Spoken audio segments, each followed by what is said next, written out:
किस तरह का दृश्य रहने वाला है। प्रधानमंत्री नरेंद्र मोदी जो है वो सबसे पहले क्या दुनिया में अपना डंका बजा पाएंगे, क्योंकि ऐसा कहा जा रहा है ना वो पूरी तरह से विश्व में प्रख्यात तो है ही, आगे क्या होगा? देखिए, भारत की जो आज़ादी हमको मिली वो 15 अगस्त 1947 रात को 12 बजे घोषणा हुई वो शुभ घड़ी की। तो उस आधार पे जो कुंडली बनती है भारत की वो वृषभ लगन की कुंडली बनती है और बहुत ही सशक्त कुंडली है भारत की अपने आप में। यद्यपि राहु वहाँ पे विराजमान है और इस समय भारत की जो महादशा चल रही है वो चंद्रमा की महादशा चल रही है। चंद्रमा कहीं ना कहीं भारत के तृतीय भाव का स्वामी है और इस वर्ष जो अंक भी बन रहा है ज्योतिष अंक शास्त्र से वो 9 का अंक बन रहा है जो कि मंगल का अंक है। तो ओवरऑल थर्ड हाउस जो है वहाँ के कारक मंगल होते हैं। तो पराक्रम, पुरुषार्थ और बहुत ज़्यादा मेहनत दिखाने वाला वर्ष है सभी के लिए। और जहाँ तक राजनीति की बात है, राजनीति में आप देखेंगे मंगल के प्रभाव के कारण और प्रधानमंत्री मोदी जी की कुंडली भी जो है वो मंगल के लगन की यानी कि वृश्चिक लगन, वृश्चिक राशि, जहाँ पे मंगल अपने स्वग्रही होकर पंच महापुरुष योग बना रहे हैं और साथ साथ वहाँ पे चंद्रमा का नीच भंग हो रहा है, गुरु से केंद्र है, बुधादित्य योग है लाभ भाव में। ओवरऑल आप कुंडली देखेंगे शनि जो है वो गुरु से दृष्ट हैं, चौथे भाव में गुरु कालपुरुष मोक्ष के माने जाते हैं। तो बहुत ही एक प्रकार से एक आइडियल कुंडली जिसे मैं कहती हूँ, जिस प्रकार से प्रधानमंत्री मोदी विश्व पटल पर एक प्रकार से सर्वोच्च प्रसिद्ध वाले नेता बने हैं और जो जियो पॉलिटिकल लेवल पे भारत की आज स्थिति बनी है, हमारी जीडीपी की ग्रोथ हम देख रहे हैं, 5वीं बड़ी अर्थव्यवस्था बन चुके हैं, 4थी बड़ी हमारा रक्षा तंत्र बन चुका है, दूसरा बड़ा मैन्युफैक्चरिंग सेक्टर हम मोबाइल में बन चुके हैं, ऑटोमोबाइल, सोलराइजेशन, मतलब जो हम टेक्नोलॉजी लेके आ रहे हैं, सेमीकंडक्टर्स की लेके जा रहे हैं। जिस प्रकार से जन कल्याण योजनाएं मोदी जी के कार्यकाल में हमने देखी हैं, चाहे वो डायरेक्ट टैक्स बेनिफिट हो या फिर पानी की व्यवस्था हो, आखिरी गांव तक सड़क पहुंचाना हो, इंफ्रास्ट्रक्चर हो, या कोविड की महामारी में भी जिस प्रकार से मेकिंग इंडिया के अंतर्गत हमने एनटीजीएस अपनी वैक्सीन बनाई है और विश्व भर में उसको सेवाएं दी हैं फ्री में। तो ओवरऑल अगर आप देखेंगे भारत की विश्व पटल पे जाए, युद्ध में मध्यस्थता की अगर बात कोई कर पा रहा है विश्व पटल पे, तो उसके लिए भी भारत की तरफ डुगडुगी लगा के देखते हैं। बिल्कुल नजर भारत की तरफ, निश्चित रूप से जो विश्व गुरु की परिकल्पना लेके 2047 तक भारत को टॉप पे पहुंचाने की जो संकल्प के साथ मोदी जी आगे बढ़े हैं, कहीं ना कहीं ये वर्ष उसके तरफ बहुत एग्रेसिव देखा जाएगा।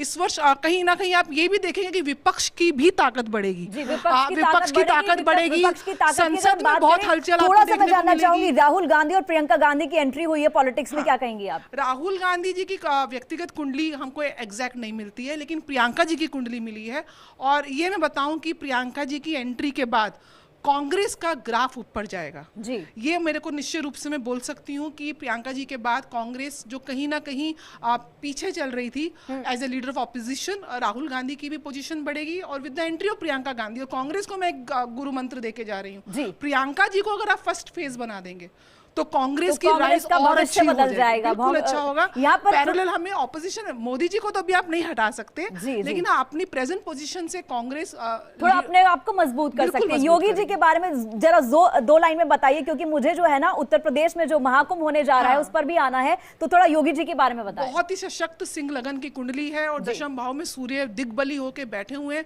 योगी जी की महादशा भी जो है वो बहुत अच्छी चल रही है शुक्र की। तो मेरे ख्याल से यूपी में जो अभी पीछे पार्लियामेंट्री इलेक्शंस का रिजल्ट से जो कहीं ना कहीं वीक हुआ है, वहां पे कुनबा बीजेपी का अभी हमने चुनावों में देखा, जो उपचुनाव हुए उसमें बहुत अच्छा रिजल्ट मिला और प्रेजेंटली ये भी देखने को मिल रहा है कि इस वर्ष जो है जो हमारे रिलीजियस प्लेसेस हैं उनका जीर्णोद्धार होगा, उनकी एक प्रकार से उनका नवीनीकरण होगा। जिस प्रकार से संभल का मुद्दा सामने आया है, अयोध्या में तो श्रद्धालु इतिहास रच रहे हैं कि जहां ताजमहल लोग देखने आते थे, अब अयोध्या का नाम सबसे पहले है। मंजू जी आपके पास आना चाहूंगी, अगर हम यहाँ पर बात करते हैं आध्यात्म की, आध्यात्म का कैसा रहने वाला है, क्योंकि अगर हम बात यहाँ पर करते हैं कि कोविड के बाद हमने बहुत कुछ सीखा है, हम मेडिटेशन में भी आए हैं, हम प्रकृति के पास भी गए हैं और जो साल की शुरुआत होती है वो पहले त्योहार से हो रही है और वो त्योहार है मकर संक्रांति का त्योहार और 12 साल बाद महाकुंभ लग रहा है। मंजू जी।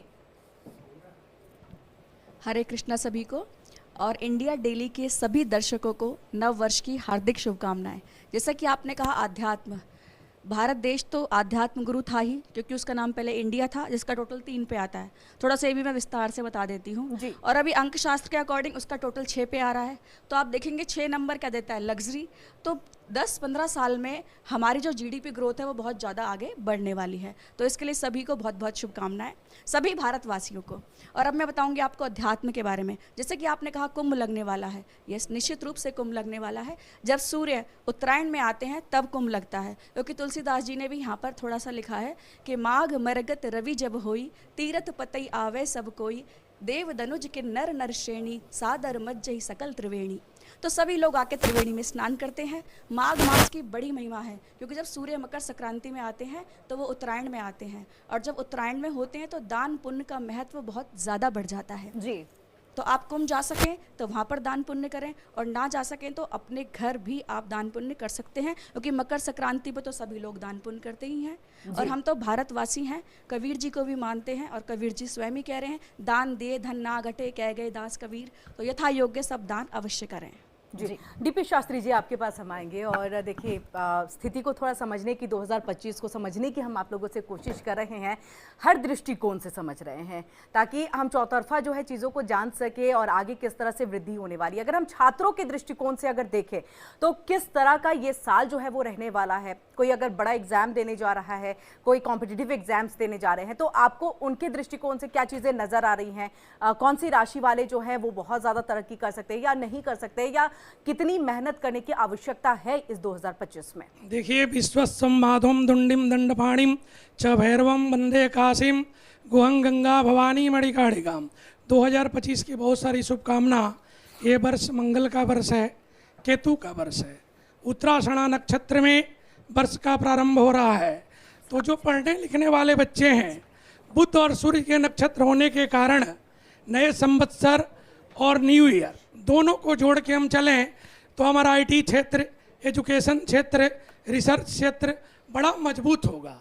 और हमारी जो कुंडली के हिसाब से अगर हम इसको चर्चा करें, भारत के कुंडली से जोड़ें, नए साल के कुंडली को देखें तो धनु लगन से लेकर के मीन लगन का दोनों कुंडली बनेगा। मीन लगन का नए संवत में बनेगा, पंचग्रही योग के साथ बनेगा। 29 मार्च के बाद शनि परिवर्तन करेंगे, मीन राशि में जाएंगे, तो हमारा पढ़ाई भी, एजुकेशन भी, अन्यथा आईटी क्षेत्र के साथ इंपोर्ट एक्सपोर्ट, आयात निर्यात सब क्षेत्र सुधरेगा, फाइनेंस सुधरेगा। हमारा लोहा से लेकर के कॉपर, मेटल, गोल्ड, इसमें भी बड़ी वृद्धि होगी। और बुध के नक्षत्र रेवती जो मिलेगा 30 मार्च को, वो तो विद्या का कारक ही है, एजुकेशन का कारक ही है। तो विदेशी जो नीति है भारत की बड़ी मजबूत होगी, और हम अपने पश्चिम कंट्री से संबंध मधुर रखेंगे। कोई एक ऐसा कंट्री होगा जो पूरे विश्व के पटल पे लुप्त हो जाएगा, मिट जाएगा, लेकिन भारत की स्थिति धर्म से लेके, कुंभ से लेकर के 14 मई के बाद और नवंबर तक जो देवगुरु बृहस्पति चेंज करेंगे उसमें बड़ा मजबूत होगा। 30 वर्ष बाद शनिदेव भी परिवर्तन किए हैं, तो उसका भी लाभ मिलेगा। जी, छात्रों के दृष्टिकोण से अगर वो आउट ऑफ इंडिया जा करके कुछ करना चाहते हैं, पढ़ाई करना चाहते हैं, तो उस दृष्टिकोण से फिर कैसा रहेगा? मार्च से लेकर के नवंबर तक बड़ा शुभ समय रहेगा। बच्चों को वीजा भी आसान से मिलेगा। अदर कंट्री में हमारा जो मान सम्मान देवगुरु बृहस्पति से, सरकार के योग से, प्रकृति के योग से जो बढ़ा है, उसमें हमारी ख्याति बढ़ी है। किसी कंट्री में हमारे बच्चे जाएं, किसी कंट्री के बच्चे भारत आ रहे हैं, तो आज का जो युग है वो ऐसा सनातन का युग है कि आप पढ़ाई से लेकर के, धर्म से लेके, संस्कृति, संस्कार, सबका उदय काल हो चुका है। तो 2025 बृहस्पति, मंगल, सूर्य, मंत्री, राजा होने के कारण इस क्षेत्र को मजबूत करेंगे। बड़े आसानी से 2025 में हमारे बच्चे रिसर्च करके, पढ़ाई करके पूरे वर्ल्ड को कुछ ना कुछ प्रदान करेंगे। जी, 2025 की कुंडली क्या कहती है? बच्चों को किस में अपना फ्यूचर बनाना चाहिए, क्योंकि साइंस और टेक्नोलॉजी का जमाना है। कैसा रहेगा साइंस और टेक्नोलॉजी? देखिए, उत्तराषाढ़ा नक्षत्र में 9 वर्ष आ रहा है, तो आईटी क्षेत्र तो रहेगा। आईटी क्षेत्र में बच्चे रहें, साइंस का युग है। और बुध के नक्षत्र में नया वर्ष जो है तो सनातन का युग है। तो जो व्यक्ति अपने क्षेत्र में, जो बच्चे आईटी से हैं, कॉमर्स से हैं, सीए करना चाहते हैं, जो भी लेटेस्ट पढ़ाई करना चाहते हैं, खास करके सूर्य के नक्षत्र होने से पूर्वोत्तर कंट्री जिस तरह ऑस्ट्रेलिया, यूरोप में जो बच्चे पटल करेंगे आगे चलेंगे, वहाँ उनका बड़ा कैरियर बनेगा। पश्चिम कंट्री में रसिया और अमेरिका दोनों से हम अपना संबंध मधुर करेंगे बुध के कारण। और मोदी जी के कुंडली में मंगल का वर्ष होने के कारण बुध उनका 11th घर में है, तो हम अपना जीडीपी भी अच्छा करेंगे और बच्चे हमारे ऐसे काम करेंगे कि 2025 एक नई युग का शुरुआत करके हम सबको देगा। और पूरा विश्व भारत की तरफ टकटकी लगा के देख रहा है कि भारत क्या कर रहा है। जिस तरह महाकुंभ में 30 करोड़ लोग स्नान करने जा रहे हैं, गंगा जमुना सरस्वती के महासंगम में आज सनातन युग का उदय हो गया है, तो सब लोग तो देख ही रहे हैं। शिक्षा का क्षेत्र रहेगा और जीडीपी के, आईटी का, फाइनेंस का ग्रोथ बहुत अच्छा रहेगा। जी, मैं प्रकाश जी आपके पास आना चाहूंगी। यहाँ पर अगर बात करते हैं तो सबसे ज्यादा चिंता होती है कि पढ़ाई के साथ साथ जो पैसा हम कमा रहे हैं उसे इन्वेस्ट कहाँ किया जाए। तो महिलाओं की अगर बात करते हैं तो वो हमेशा, किरण, सबसे पहले कहती है कि किसी तरीके से गोल्ड खरीद लें, और जो मेल्स होते हैं वो कहते हैं कि हम स्टॉक मार्केट में लगाएं या प्रॉपर्टी में इन्वेस्ट करें। तो क्या बेस्ट रहेगा प्रकाश जी? देखिए, पहले तो सभी को नववर्ष की हार्दिक शुभकामनाएं।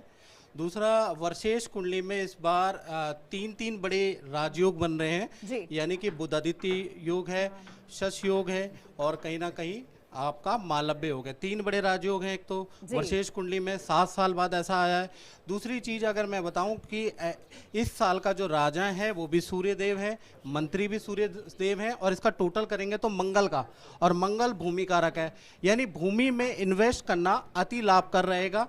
अगर आप प्रॉपर्टी में निवेश कर रहे हैं तो बहुत ही अच्छा है। टेक्नोलॉजी, विज्ञान के किसी शेयर पे, सोना, चांदी, तांबे में अगर आप निवेश कर रहे हैं तो आपके लिए अति उत्तम रहेगा। साथ ही साथ अगर आप एजुकेशन सेक्टर में निवेश कर रहे हैं तो अति उत्तम रहेगा। सबसे अच्छा जो रहेगा, क्योंकि यहाँ पर मालव्य योग बन रहा है, तो स्त्रियों के लिए स्त्री संबंधित जो कोई कार्य है वो करना बहुत लाभकारी है। और सूर्य और राजा भी सूर्य है और मंत्री भी सूर्य है, तो यानी कि अगर देखा जाए तो जनवरी से लेकर और जून तक प्रॉपर्टी के प्राइस और भारत के अंदर जो कह लीजिए कि महंगाई है वो चरम सीमा पे रहेगी, क्योंकि आग एकदम से जलती है और एकदम से बुझती है। फिर जून के बाद से लेकर और दिसंबर के बीच में मेदनीय ज्योतिष के अनुसार एकदम से महंगाई से निजात नहीं मिलने वाली है। नहीं, एकदम से अभी तो बढ़ेगी। और एक और चीज मैं आपको बता दूं कि 14 मार्च से लेकर और जून तक खरपर योग और पंचवर्गीय ग्रह योग बन रहा है, जिसमें युद्ध के हालात भी दिखेंगे। सबसे पहले 2 कंट्रियां बर्बाद होने वाली है, मैं आप यहाँ भविष्यवाणी कर रहा हूँ। एक तो पाकिस्तान के आप बुरे हाल देखेंगे 14 मार्च के बाद,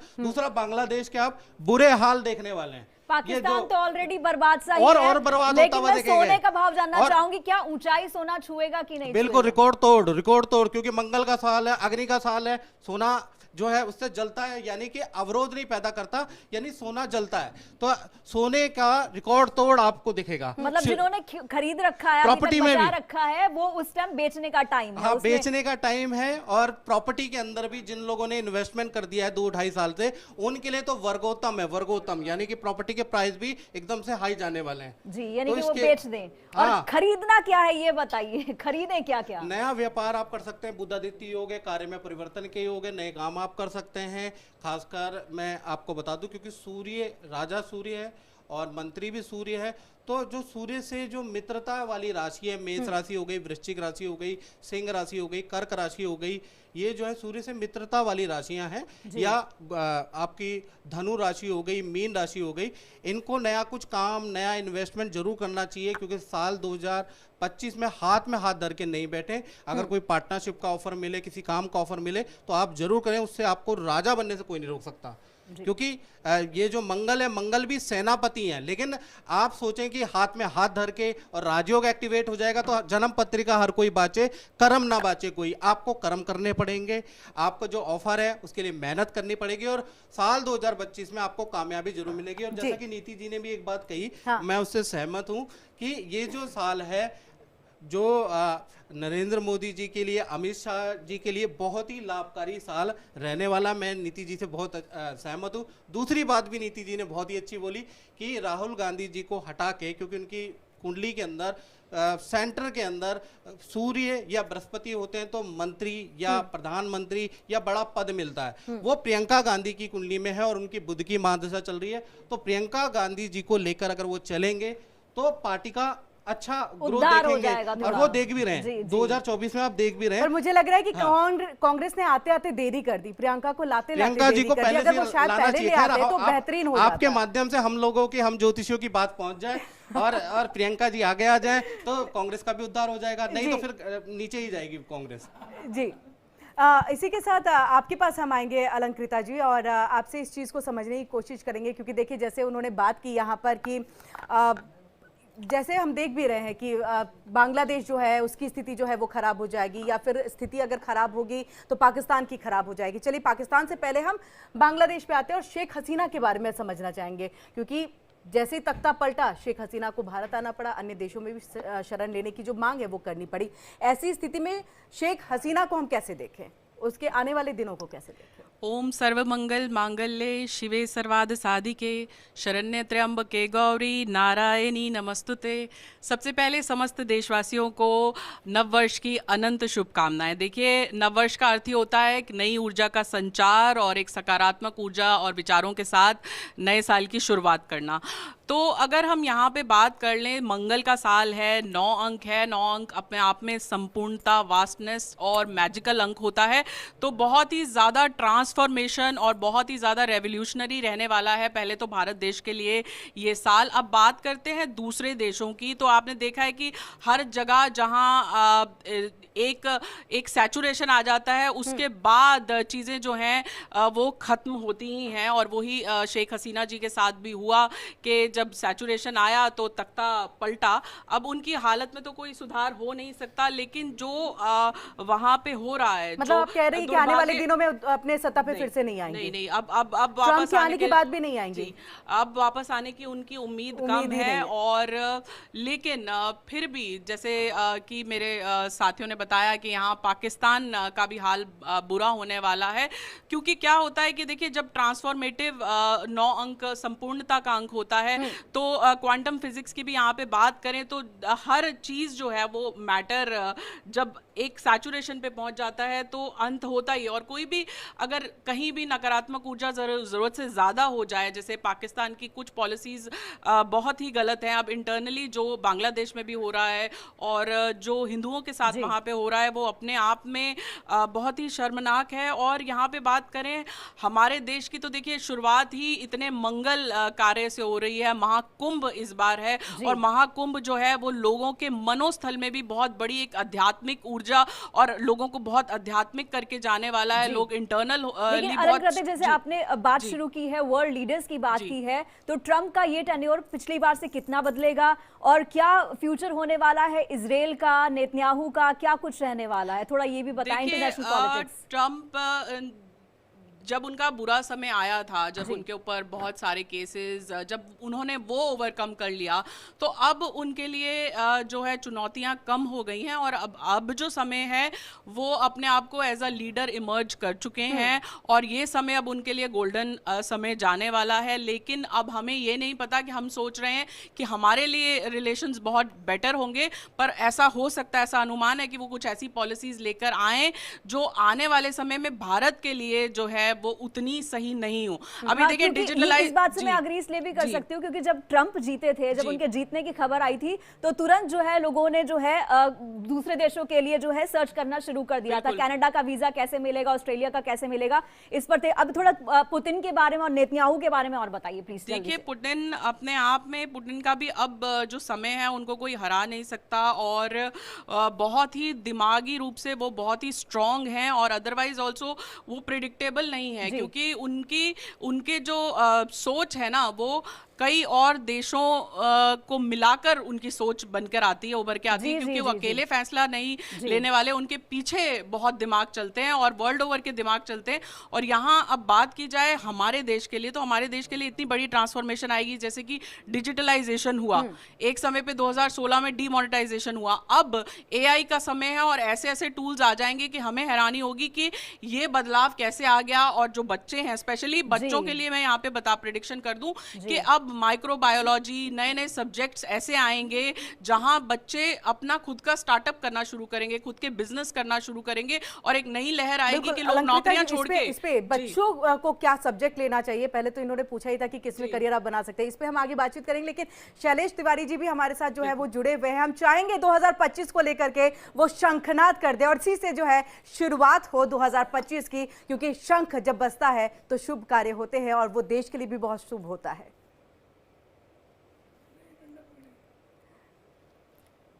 जी थोड़ा आप अपनी बात इतने कंटिन्यू कीजिए जितना, अच्छा जी चलिए प्लीज। शंख की अपने आप एक साउंड वाइब्रेशन होती है और जी। साउंड वाइब्रेशन जो है सबसे जल्दी पहुंचती है जी। और नकारात्मक